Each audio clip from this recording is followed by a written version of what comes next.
누가복음 강해 이번 주에 다 같이 공부하실 말씀은 이번 주부터 누가복음 17장을 들어갑니다. 17장으로 들어가겠습니다.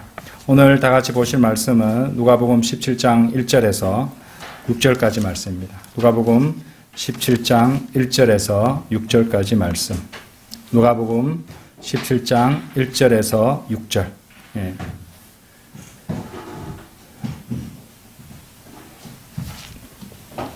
제가 받들어 읽겠습니다. 그때 주께서 제자들에게 말씀하시기를 실족해 하는 일이 없을 수는 없으나 그런 일이 일어나게 하는 그 사람에게는 화 있으리라. 이런 어린 자들 가운데 하나를 실족해 하는 것보다 차라리 연자 맷돌을 자기 목에 메고 바다에 던져지는 것이 더 나으리라. 너희는 스스로 주의하라. 네 형제가 너에 대하여 죄를 지으면 그를 꾸짖고 그가 회개하면 용서하라. 그가 하루에 7번이나 너에게 죄를 짓고 또 하루에 7번이나 너에게 돌아와서 내가 회개한다고 말하면 그를 용서하라고 하시더라. 사도들이 주께 말씀드리기를 우리의 믿음을 늘려주소서라고 하더라. 또 주께서 말씀하시기를 너에게 겨자씨 하늘 만한 믿음이 있다면 이 뽕나무에게 말하여 뿌리가 뽑혀서 바다에 심겨지라고 해도 그것이 너희에게 복종하리라. 네, 이제 오늘부터 17장, 누가복음 17장으로 들어가겠습니다. 오늘 드릴 말씀의 제목은 그리스도인의 책망과 용서라는 뜻입니다. 그리스도인의 책망과 용서라는 제목으로 말씀을 드리겠습니다. 자, 1절부터 보시죠. 그때 주께서 제자들에게 말씀하시기를 실족해 하는 일이 없을 수는 없으나 그런 일이 일어나게 하는 그 사람에게는 화 있으리라. 자, 이 17장 1절은 예수님께서 지옥에 떨어진 부자에 대해서 하신 말씀, 그 부자 나사로 이야기죠. 그 말씀에 이어서 곧바로 연결되는 부분입니다. 여기서 우리가 눈여겨봐야 될 표현이 실족해 하는 일이 없을 수는 없으나 라는 표현이에요. 여기 이제 영어 킹제임스 성경의 표현으로는요, It is impossible, but that offenses will come 이렇게 되어 있습니다. 여기서 offenses will come 이렇게 되어 있는데 이제 실족해 하는 일이 없을 수는 없으나 여기에 해당하는 표현으로 It is impossible, but that offenses will come 이렇게 나와 있는데 여기서 offense라는 단어는 현대적으로는 이제 범법이라든지 죄라든지 요즘 공격 이런 뜻으로도 많이 쓰입니다만은 고적인 용법으로는 cause of a sin 그러니까 죄의 원인 그 정도로 해석을 할 수 있습니다. 그러니까 쉽게 말해서 stumbling block 그러니까 걸려서 넘어지게 만드는 것, 죄를 짓도록 만드는 것, 그 정도로 실족해 하는 것, 이렇게 연결지어서 이해할 수 있겠습니다. 자, 누군가는 지옥으로 분명히 떨어집니다. 그죠? 그 일을 피할 수는 없는 겁니다. 지옥에는 누군가는 반드시 떨어지게 되어 있는 것이에요. 그런데 마태복음 찾아보지는 않겠습니다만은 예수님께서 마태복음 25장 41절에서 너희 저주받은 자들아 내게서 떠나 마귀와 그의 천사들을 위하여 준비한 영원한 불 속으로 들어가라. 이렇게 예수님께서 말씀하셨을 때 이 말씀을 이 무시무시한 말씀을 듣는 대상이 분명히 있었다는 것이죠. 허공에다 또는 벽에다 대고 이런 말씀하신 것이 아니에요. 그처럼 지옥에 가는 자들은 반드시 있는 것입니다. 그런데 그것이 여러분이 될 필요는 없다는 것이죠. 그죠? 예. 여기 이제 담겨 있는 말씀의 뜻이 바로 그거라는 것입니다. 실족해 하는 일이 없을 수는 없으나 그러니까 여기에는 소위 말하는 칼빈의 예정설이 이제 등장하고 있는 것이에요. 그러니까 실족해 하는 일은 일어나게 되어 있고 피할 수 없다는 것입니다. 누군가는 예수 그리스도를 배반하게 되었고, 그렇죠? 유다 이스카리ot이죠. 또 그것에 대한 예언도 성경에는 분명히 있었다는 것이에요. 몇 구절 한번 보실게요. 유다 이스카리ot이 그렇죠? 유다 이스카리ot이 예수님을 배반하는 것에 대한 예언은 이미 구약에 되어 있었습니다. 몇 구절 한번 보실게요. 자, 스가랴서 11장 열어보세요.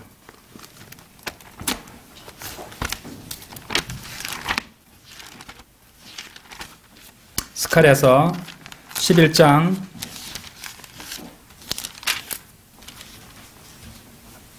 12절 13절. 내가 그들에게 말하기를 너희가 좋게 생각한다면 내 값을 내게 쳐주고 그렇지 아니하거든 그만두라 하였더니 그들이 내 값으로 은 30개를 달았느니라.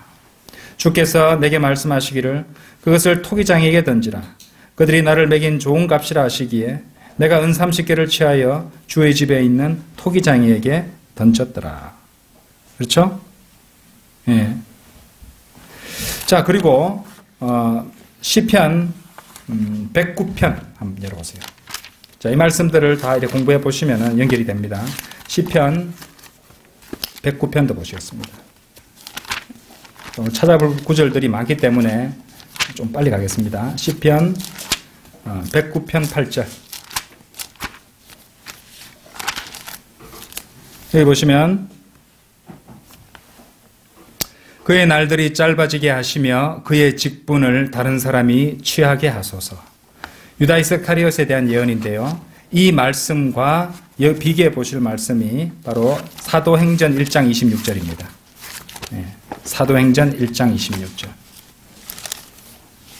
유다 이스카리옷은 나무에 목을 매어 죽었고 당시에 지진이 일어나서 그 나무가 절벽 아래로 떨어져서 유다 이스카리옷의 그 시체가 떨어져가지고 창자가 튀어나가지고 그렇게 죽었죠. 그가 죽고 나서 사도를 갖다가 이제 한 명 더 뽑습니다.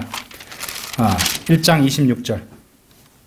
그들이 제비를 뽑으니 마띠아에게 떨어진지라 그가 11사도와 함께 계수되더라. 바로 이 말씀이 좀 전에 보셨던 시편 109편 8절 그의 날들이 짧아지게 하시며 그의 직분을 다른 사람이 취하게 하소서 이렇게 연결되고 있는 것이죠. 또 시편 41편 한번 열어보세요. 41편 9절. 시편 41편 9절. 정녕 내가 믿었던 내 빵을 먹었던 나의 친한 친구도 나를 대적하여 자기 발꿈치를 들었나이다. 바로 유다 이스카리옷을 말하고 있는 것이죠. 예. 그래서 이런 유다 이스카리옷이 예수 그리스도를 배반할 것에 대한 예언이 성경 곳곳에 이렇게 되어 있는 것이고 또 그 명백한 예언대로 그 일은 이루어졌습니다. 그런데 예수님께서는 그렇죠. 이런 일에 지옥에 갈 수밖에 없고 예수님을 배반할 수밖에 없는 그런 일들, 실족해 하는 일이 없을 수는 없다고 말씀하셨지만 그 다음에 하신 말씀이 중요합니다. 뭐라고 말씀하셨냐면 그런 일이 일어나게 하는 그 사람에게는 화 있으리라 이렇게 말씀하셨어요. 이 말씀 잘 보십시오. 실족해 하는 일이 없을 수는 없으나 그런 일이 일어나게 하는 그 사람에게는 화 있으리라. 그러니까 누군가는 그런 죄를 짓고 또 구원받지 못하고 지옥에 떨어지게 되지만은 그것이 여러분이 될 필요는 없다는 말입니다. 누군가는 예수 그리스도를 배반하게 되어 있지만은 그렇다고 해서 그것이 반드시 유다가 되어야 한다는 법은 없었던 것이에요. 사실 예수님께서는요, 겟세마네 동산에 이르기까지 내내 유다 이스카리옷에게 그것에서 벗어날 수 있는 기회를 계속 주고 계셨습니다. 그분의 신성을 드러내는 여러 가지 기적과 또 이적을 행하셨고 마지막까지도 주님께서 요한복음 18장 4절이나 6절, 그렇죠? 마태복음 26장 47절에서 50절 찾아보진 않겠습니다. 이런 구절들을 보시면은 마지막에 예수님이 이제 유다 이스카리옷이 이렇게 예수님을 잡을 사람들을 데리고 와서 그렇게 말할 때 I am이라는 그분의 그 놀라운 이름이 이제 드러내는 그런 능력을 발산하셨잖아요. 그래서 그들이 모두 뒤로 이제 넘어지고 또 무릎을 꿇고 이런 그분의 신성, 그분의 말씀의 능력을 보여주었는데도 그때까지도 이제 유다 이스카리옷은 이제 회개하거나 자신의 계획을 포기하지 않고 결국 예수님을 팔아넘겼던 것입니다. 그리고 예수님께 입맞췄잖아요. 그렇죠? 그 입맞춤으로 그 확정 짓고 병사들은 예수님을 잡았던 것입니다. 그래서 그런 의미에서 지금 우리가 보고 있는 누가복음 17장 1절 이 말씀은요, 참으로 오묘한 구절이에요. 그러니까 소위 말하는 칼빈의 예정설 같이 예정설이라는 것과 또 인간의 자유의지가 이 한 구절에서 다 만나고 있다는 것이에요. 다시 누가복음 돌아오셔서 이 말씀 다시 한번 보십시오. 실족해 하는 일이 없을 수는 없으나 어떤 일은 반드시 일어난다. 예정설이잖아요. 그런 일이 일어나게 하는 그 사람에게는 화 있으리라. 그러니까 그것이 여러분들이 될 필요는 없다는 것. 우리에게 자유의지를 주셨다는 것입니다. 그래서 예정설과 자유의지가 전혀 충돌하지 않고 아주 조화롭게 기록되어 있는 말씀이라고 볼 수 있다는 것이에요. 그러니까 우리에게는 어떤 죄를 범할지 안 범할지에 대한 분명한 선택권을 주셨다는 것입니다. 우리에게 자유의지를 주셔서 우리가 죄를 안 지을 수 있는 자유의지를 주셨다 이 말이죠. 그런데 이제 그것을 거부하고 죄를 짓고 구원받지 못하면, 그죠? 구원받지 못한 상태로 죽게 되면 지옥에 갈 수밖에 없다는 것입니다. 자, 누가복음 17장 2절 보십시오. 이런 어린 자들 가운데 하나를 실족케 하는 것보다 차라리 연자 맷돌을 자기 목에 메고 바다에 던져지는 것이 더 나으리라. 자, 이 말씀은요, 마태복음 18장 6절과 짝이 되는 말씀이에요. 한번 열어보십시오. 마태복음 18장 6절. 마태복음 18장 6절. 그러나 나를 믿는 이런 어린아이들 가운데 하나를 실족케 하는 자는 연자 맷돌을 그의 목에 걸고 깊은 바다에 빠지는 것이 더 나으니라. 여기 연관된 구절이죠. 그래서 여기 누가복음 17장 2절에서 어린 자들 가운데에 해당하는 영어 표현은 little ones예요. little ones. 곧 여기 이제 어린아이들은요, 어린 자들은 그리스도를 믿는 어린아이들을 말하는 것이죠. 이 점에 대해서 앞서 이제 9장 47, 49절에 설명드린 바는 한 번 있었습니다만은 여기에서 이제 예수님께서 하시는 말씀은 현대적으로 말해서 그리스도를 믿는 어린아이를 실족케 하는 것보다 차라리 이 온몸에 이렇게 콘크리트를 두르고 바다에 떨어져 가지고 익사하는 것이 더 낫다는 말씀이에요. 마피아들이 이제 사람을 갖다가 이렇게 이제 익사시키는 방식이 뭐냐면은 그 발에다가 콘크리트를 쳐가지고, 그죠? 영어로는 concrete overshoe라고 하는데, 콘크리트 덧신 같은 걸 씌워서 바다에 빠져 죽게 하는 그런 걸 했다고 한 겁니다. 마치 그것처럼 예수 그리스도를 믿는 한 어린아이를 실족시키는 것보다 오히려 차라리 그렇게 물에 빠져 익사하는 게 더 낫다고 말씀하시는 것입니다. 이 사실은 참으로 옳은 것이 저번에도 제가 한번 말씀드린 적이 있습니다. 우리가 구령 현장에서 어린아이에게, 순수한 아이에게 하나님의 은혜의 복음을 전해서 그 아이가 예수 그리스도를 구주로 믿고 싶다고 또 얘기를 해서 그 아이와 함께 영접 기도를 하려는 순간에 어떤 사람이 그 아이들을 알지도 못하면서 우리가 무슨 거리에서 복음 전한다고 이단이라고 생각하는지, 이상한 사람들을 생각하는지, 우리가 전하는 것이 뭔지, 우리가 무엇을 전하는지도 제대로 들어보지도 않고 그냥 팩 채가가지고 저 다음 블록까지 끌고 가서 그 다음에 보내주는 이런 적이 저는 한 3번 이상 옛날까지 넣으면은 5번 넘는 그런 경험을 했던 적이 있습니다. 너무 안타까운 것이에요. 그렇죠? 예. 그 사람은 자신이 어떤 짓을 범하고 있는 것인지 알지 못하는 것이에요. 얼마나 끔찍한 일을 하고 있는 것인지. 그 아이가 그렇게 해서 이제 그 사람이 저런 가짜들한테는 듣지도 말고 절대로 그래서는 안 된다.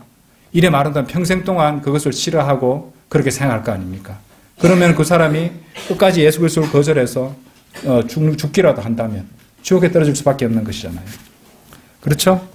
그러니까 이제 그 복음을 전하고 그 아이가 구원을 받으려는 순간에 그렇게 낚아채 가는 그런 사람이야말로 참으로 무서운 짓을 하고 있다는 것입니다. 자, 단순히 그런 어린아이들에게만 해당하는 건 아니겠죠. 그러니까 육신적인 나이가 얼마가 되었든지 간에 여러분들 한번 생각해 보시죠. 구원받지 얼마 되지 않았다면 영적으로는 어린아이가 될 것입니다. 요한일서 2장 18절에서는 어린 자녀들아 라는 표현이 나오거든요. 그것은 육신의 나이가 어린 사람을 말하는 것이 아니라 구원받은 지 얼마 안 된 그런 영적으로 어린 사람들을 말하고 있는 것이에요. 자, 어쨌든 이 부분에 관해서 러크만 목사님이 주석서에 기록해 둔 그 말씀들을 제가 한번 읽어드리겠습니다. 우리가 한번 생각해 볼 그런 부분인데 솔직히 이 범위가 엄청나서 저는 상당히 놀랐습니다. 한번 들어보십시오.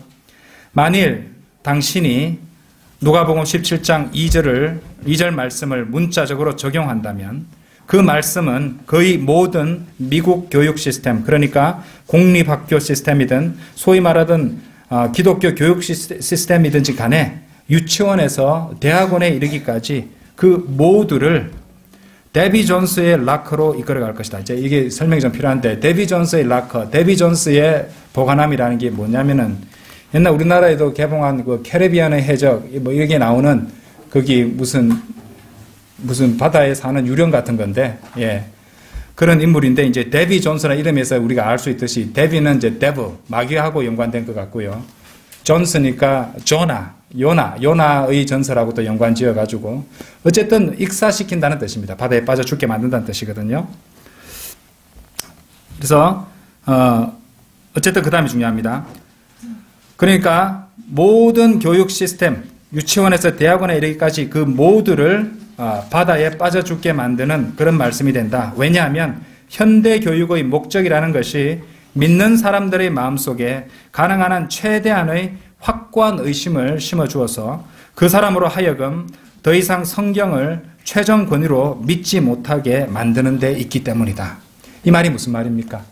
이제 르크만 목사님은 이제 현대 교육 시스템이 그러니까 결국에는 그 모든 것이 하나님을 두려워하거나 예수 그리스도를 구주로 믿고 구원받지 못하게 만드는 방향으로 사람들의 생각을 바꿔가는데 전력을 다하는 시스템이라고 규정 짓는 것입니다.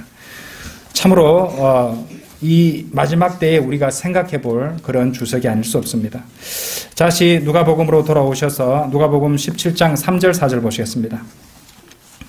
너희는 스스로 주의하라. 네 형제가 너에 대하여 죄를 지으면 그를 꾸짖고 그가 회개하면 용서하라.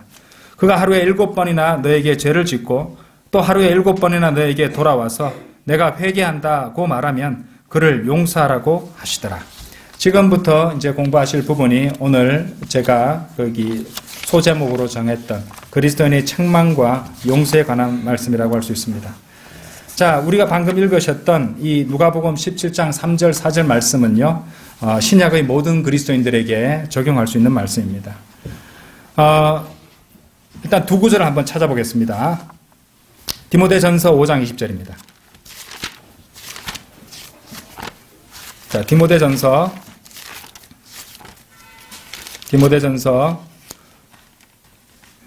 5장 20절.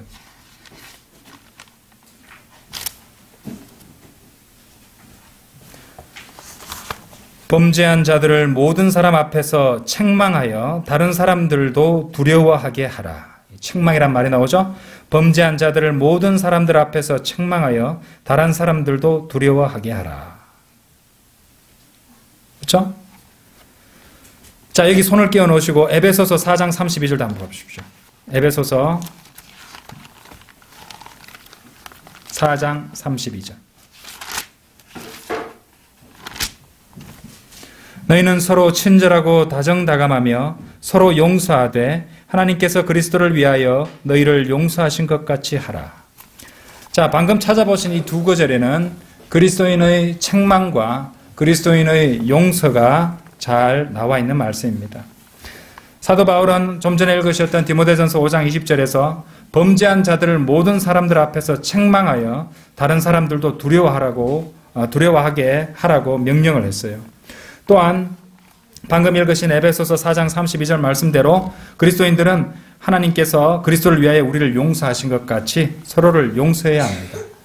그러니까 책망이 나오는 디모데전서 5장 20절에는 진리가 나오죠. 진리.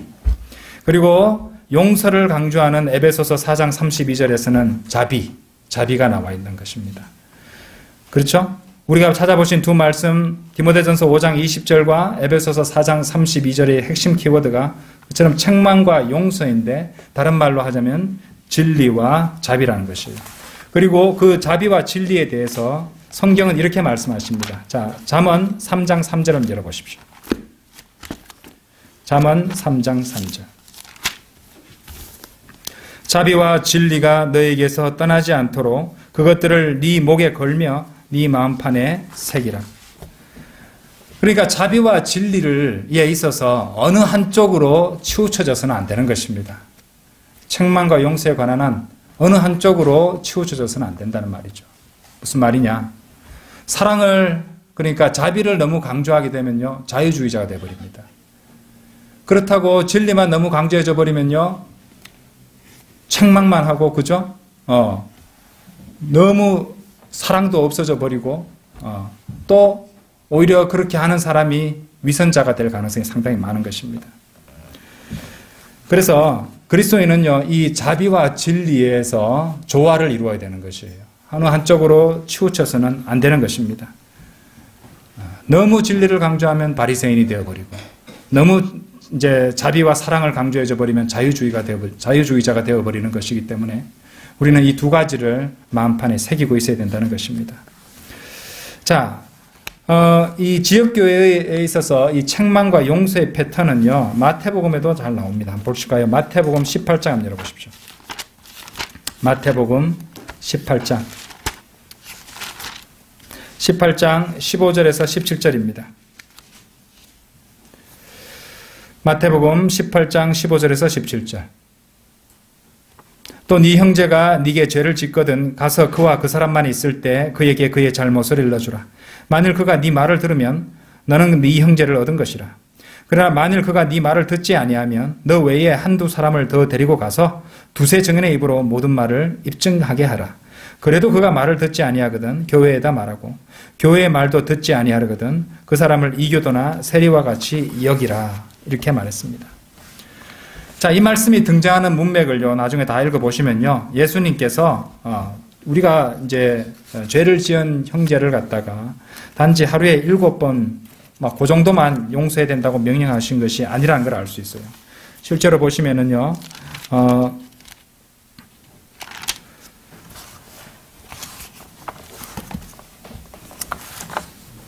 누가복음 17장, 자, 요 먼저 마태복음 말씀 먼저 보고 가겠습니다. 마태복음 18장 열어놓으셨죠? 22절 한번 보십시오.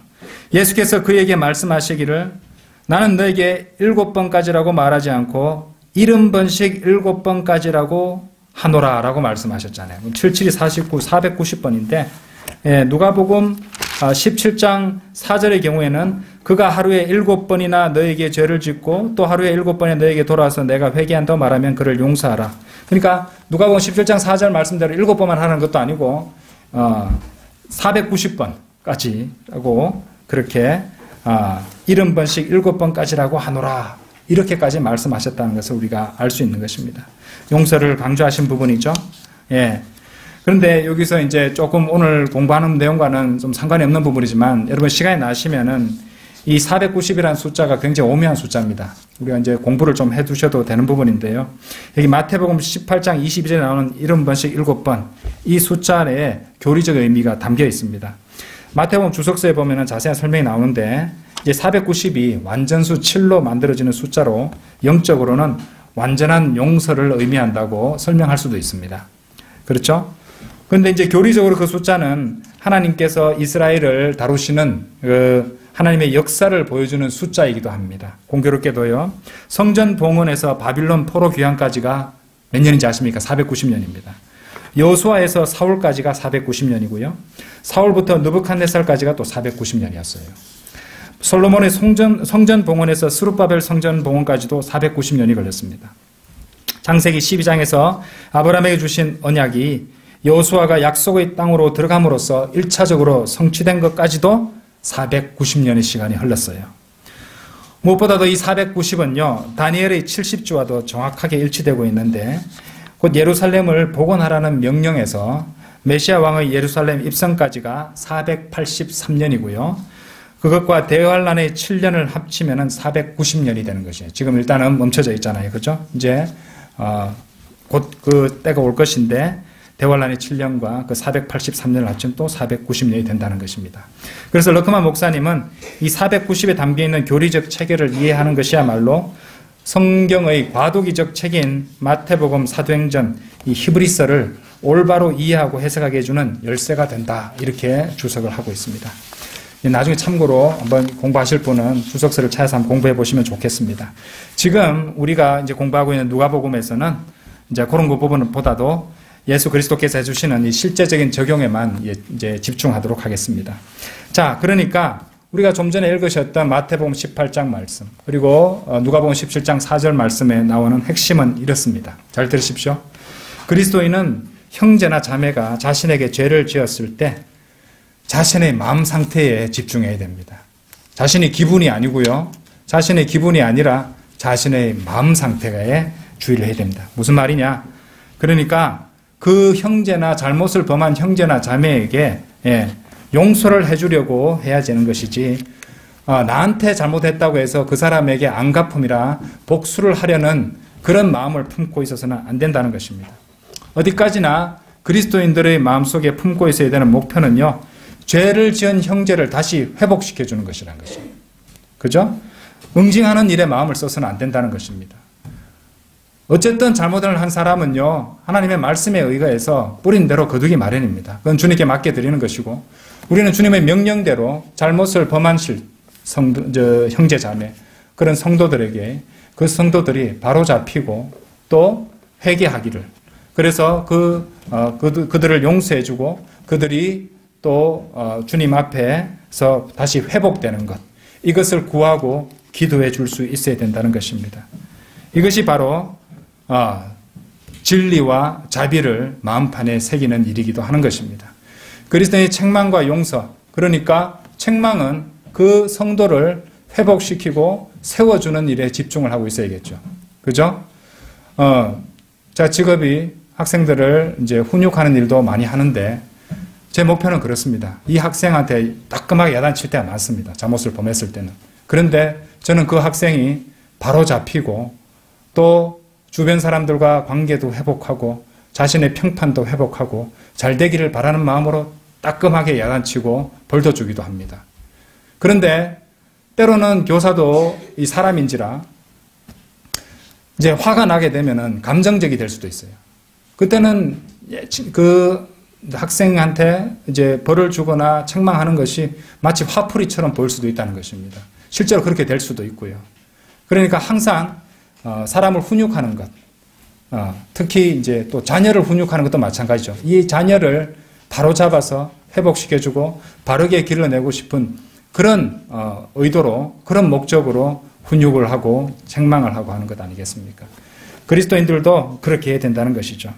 생각해 보십시오. 만일 그리스도인이라고 하면서도 잘못이나 죄를 범한 형제 자매를 마치 전염병에 걸린 사람인 양 그렇게 배관시하고, 너는 그런 잘못을 했고 그런 생각을 했던 자이니까 당신하고는 교제하지 않겠다. 낙인을 찍어서 배척해 버린다면 어찌 그것이 예수 그리스도를 따르는 믿음의 행보라고 하겠습니까? 잘못을 뉘우치고 나는 내가 잘못했다 회개한다면요, 얼마든지 용서하고 받아들이는 것이 예수님의 명령이라는 것입니다. 자신의 잘못이나 실수를 인정하고 회개와 화해의 손길을 내미는 형제 자매를 용서하지 못하는 것이야말로 진짜 문제인 것이고 주님의 말씀에 거역하는 죄를 저지르는 것이라고 저는 생각합니다. 그러니까 그리스도인의 책망과 용서를 할 때는 항상 자신의 마음을 살펴보십시오. 내가 바리새인이 되고 있는 것은 아닌지, 내가 위선자가 되고 있는 것은 아닌지, 내 마음에 이 형제를 세워주고 싶고 회복시켜주고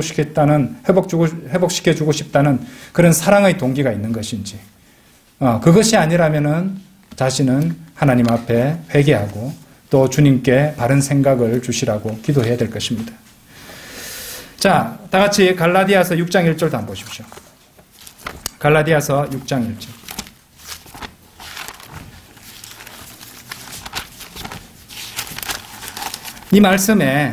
이 말씀에 제가 드리는 모든 것이 담겨 있습니다. 갈라디아서 6장 1절. 제가 읽겠습니다. 형제들아, 어떤 사람이 무슨 잘못을 범하였으면 영적인 너희는 온유의 영으로 그런 자를 바로잡고 네 자신을 돌아보아 너도 시험을 받지 아니하도록 하라. 아멘. 그죠? 이 말씀을 늘 기억하십시오. 형제들아, 어떤 사람이 무슨 잘못을 범하였으면 영적인 너희는 분노와 복수의 영이 아니라 온유의 영으로 하라고 하시죠. 그죠? 온유의 영으로 그런 자를 바로 잡아줘야 됩니다. 온유의 영으로 하는 책망이 돼야 되죠. 그리고 동시에 책망을 하고 그런 진리를 내세우다 보면 어떻게 됩니까? 교만해지잖아요. 그죠? 자신을 돌아보아 너도 시험을 받지 아니하도록 하라. 이 말씀이야말로 방금 제가 지금까지 드린 그 말씀 드린 것의 모든 핵심을 담고 있는 귀한 말씀이라 하겠습니다. 자, 다시 누가복음으로 돌아오셔서 17장 5절 6절입니다. 사도들이 주께 말씀드리기를 우리의 믿음을 늘려주소서라고 하더라. 또 주께서 말씀하시기를 너희에게 겨자씨 하나일 만한 믿음이 있다면 이 뽕나무에게 말하여 뿌리가 뽑혀서 바다에 심겨지라고 해도 그것이 너희에게 복종하리라. 주님께서 죄를 지은 형제를 하루에 7번씩이라도 용서해 주라는 말씀을 하셨어요. 그 말씀을 듣고 난 뒤에 사도들이 했던 말은요, 주님께 그들의 믿음을 늘려달라는 간청이었습니다. 사실 어쩌면 그것이 당연한 것 같습니다. 왜 그러냐면 자신에게 죄를 짓고 잘못을 범했기에 어떤 형제가 잘못을 범했는데 화가 나잖아요. 그런 화가 나게 만드는 그런 형제를 용서하는 일은 그리고 계속해서 그렇게 화가 나게 하고 잘못을 하는 형제를 용서하는 일은 참으로 대단한 믿음이 필요한 일이기도 했을 것입니다. 자, 믿음을 늘리는 것에 대해서 사도 바울은 이런 말을 했어요. 자, 로마서 10장 가보십시오. 로마서 10장 17절 뭐라고 말씀하시죠? 많이 보셨던 말씀이죠. 그러므로 믿음은 들음에서 나오며 들음은 하나님의 말씀에 의해서니라. 그렇죠? 자, 이 말씀대로 만일 여러분의 믿음을 늘리고 싶다면요, 여러분은 더욱더 많이 그리고 더욱더 자주 하나님의 말씀에 여러분 자신을 노출시켜야 됩니다. 그것은 바른 성경을 읽는 일뿐만 아니라 성경적인 설교를 듣는 일, 그리고 말씀을 바탕으로 해서 형제 자매들과 교제하는 일까지도 다 포함할 것입니다. 자, 그러므로 말씀에 노출시킬수록 우리의 믿음은 성장할 수 있다는 것이죠. 그리고 여기서 예수님께서는 이렇게 말씀하세요. 너희에게 겨자씨 하나일 만한 믿음이 있다면. 여러분들, 겨자씨가 무엇입니까? 마태복음 13장 32절에 의하면 밭에 심는 모든 씨 중에서 가장 작은 씨라고 하십니다. 그래서 우리 주 예수 그리스도께 따르면 하나님을 위해 무언가 대단한 것을 이루는 데 있어서 많은 믿음이 필요한 것은 아니라는 것을 우리가 알 수 있다는 것이죠. 그렇죠? 대단한 믿음이 있어야만 이제 큰 일을 이룬다는 것은 아니라는 것을 알 수 있는 것입니다. 여러분 잘 들어보십시오.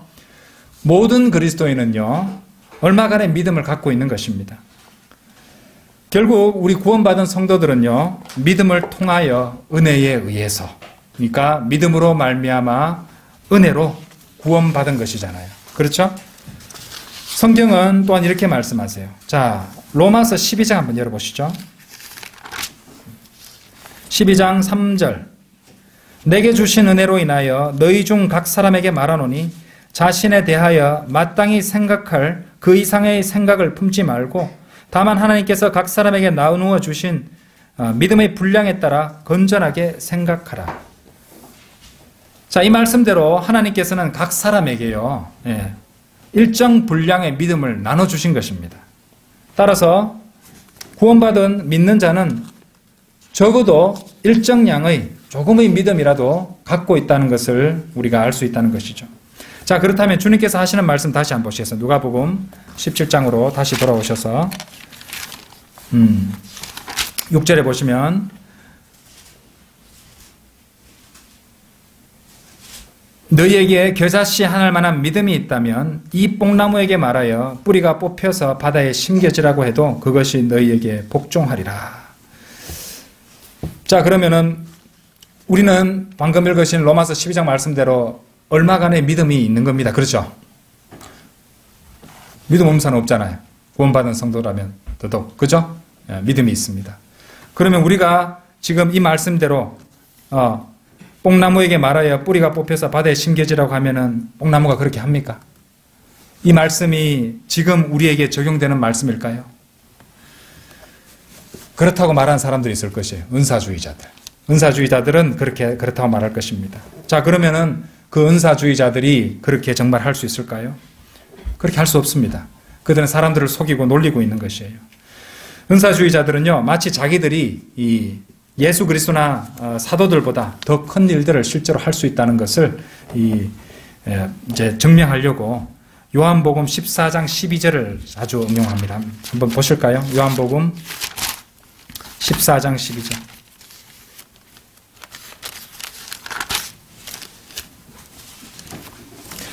제가 읽어볼게요. 진실로 진실로 내가 너희에게 말하노니 나를 믿는 자는 내가 하는 일들을 할 것이요 또 이보다 더 큰 일들을 할 것이라. 자, 이런 말씀. 더 큰 일들을 할 것이라. 이는 내가 나의 아버지께로 가기 때문이라. 자, 이 말씀을 갖다가 얘기하면서 더 큰 일을 할 수 있다. 그럼 그렇게 그들이 말하면요, 그들을 데리고 가가지고 강가로 가가지고 무리를 걸어보라고 한번 시켜보십시오. 그럴 수 있을까요? 못합니다. 예수님은 무리를 걸으셨잖아요. 그죠? 그럼 예수님보다 더 큰 일도 할 수 있어야 되는데 무리 걸어야 되지 않습니까? 그런데 왜 실제로 그들에게 시키면은 그런 더 큰 일을 할 수 없는 것일까요?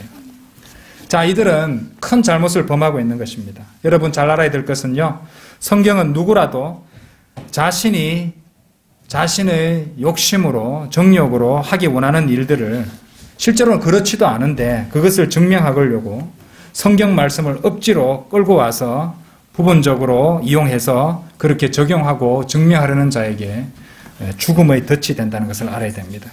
성경은 실제로 그런 사람의 그런 악한 장난을 정당화시키는 것을 도와주시기까지 합니다. 그래서 그 사람이 파멸될 때까지 서서히 파멸로 이끌어 간다는 것이죠. 자, 그러므로 우리는요, 이런 은사주의자들 같이 성경을 아전인수격으로 전혀 나누지 않고 적용해서는 안 되는 것입니다. 우리는 두려운 마음으로 성경을 올바로 나눠야 되는 것이고 모든 것을 제자리에 적합하게 두고 공부하고 이해해야 되는 거예요. 나누어서, 그죠? 올바로 나누어 공부해야 된다는 말입니다. 이게 바로 세대주의입니다. 세대주의라는 것은 성경 말씀이 어떤 특정 시대의 특정 대상을 위해서 기록된 말씀들이 있다는 것을 아는 것이에요. 그리고 그것에 따라 나눌 수 있다는 것입니다. 자, 이제 다음 시간에 이 말씀에 대해서 좀 더 자세하게 보시겠지만요, 간단히 말씀드리자면 바른 적용은 이렇습니다. 요한복음 14장 11절도 마찬가지고 지금 누가복음 17장 6절 말씀도 마찬가지고 예수님께서 말씀하고 계신 대상이 누굽니까? 사도들이에요. 사도들. 제자들, 사도들이죠. 그리고 사도들에게는 실제로 그 어떤 그리스도인에게도 주어지지 않은 그런 표적들이 주어졌다는 것을 우리는 알고 있습니다. 고린도후서 12장 12절이나 마가복음 16장 17절 18절을 나중에 한번 읽어보십시오. 자, 사도들 중에 어떤 사람은요, 바울이죠. 그림자가 그 사람 위로 이렇게 어떤 병자 위로 지나갔을 때 그 병이 낫기까지 했습니다. 또 앞치마나 손수건을 만진 다음 그것으로 병자를 고치기도 했고 마귀를 쫓아내기까지 했습니다. 사도행전 19장 12절에 나오죠. 좀 전에 했던 말씀은 사도행전 5장 15절에 나옵니다. 그리고 이러한 기적은요, 예수님의 공생의 사역 기간에도 일어났던 일이 아니었어요. 그게 더 큰 일들입니다. 사도들이 행했던 그런 기적들, 그죠? 이런 것들이 지금 여기서 요한복음 14장 12절에서 말씀하셨던 더 큰 일들의 정체라는 것입니다. 그렇죠? 그러니까 이제 돈벌이에 미쳐버린 그런 은사주의자들, 탁발선 같은 그런 자들에 대해서 말씀하고 계신 것이 아니라 사도들에 대해서 말씀하고 계셨던 것이고, 그런 기적이라든지 이런 것들은 사도들의 시대가 저물면서 끝이 났던 것입니다. 결코 이 교회 시대에 그런 기적과 이적을 일으키면서 사람들을 모아서 돈벌이하는 그런 자들을 위해서 하신 말씀이 아니라는 것을 아셔야 된다는 것입니다. 자, 이 누가복음 17장 6절에 대해서는 다음 시간에 좀 더 자세하게 더 공부하시도록 하겠습니다. 오늘 여기까지 보시겠습니다. 다시 기도드리겠습니다.